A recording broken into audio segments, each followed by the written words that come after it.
అరుపులు, కేకలు, నినాదాలు, వాయిదాలతో ప్రారంభమైన పార్లమెంట్ వర్షాకాల సమావేశాలు అవే నినాదాలతో ముగిశాయి.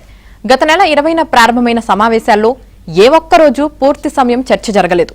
నీట్ పరీక్ష పేపర్ లీక్, అయోధ్య రామాలయంలో కానుకల చోరీ, ఢిల్లీలో విద్యార్థులపై పోలీసుల లాఠీచార్జ్, పెల్లెట్ల ప్రయోగం తదితర అంశాలపై ప్రభుత్వం సమాధానం చెప్పాలని విపక్షాలు పట్టుబట్టడంతో ఉభయ సభల కార్యకలాపాలు స్తంభించిపోయాయి.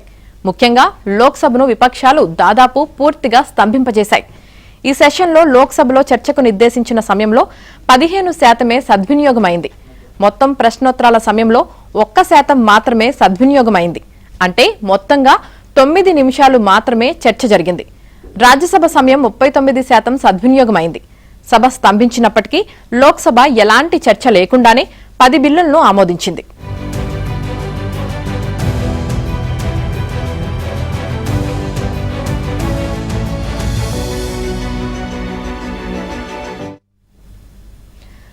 పరీక్షా పేపర్ల లీక్ నిరోధక బిల్లుపై మాత్రమే 10 గంటల పాటు చర్చ జరిగింది. వందేమాతర గీతాన్ని అవమానించే వారిని శిక్షించేందుకు ఉద్దేశించిన జాతీయ గౌరవ అవమాన నిరోధక బిల్లు 2026పై 2 సభ్యులు మాట్లాడారు. బిల్లు కొద్ది నిమిషాల చర్చతో ఆమోదం పొందింది. మొత్తంగా లోక్సభ ఈ సెషన్లో 12 బిల్లును ఆమోదించింది. మహిళా రిజర్వేషన్లు, డీలిమిటేషన్, విదేశీ విరాళాల నియంత్రణ బిల్లులను ఈ సెషన్లో ఆమోదింపజేసుకోలేకపోయింది.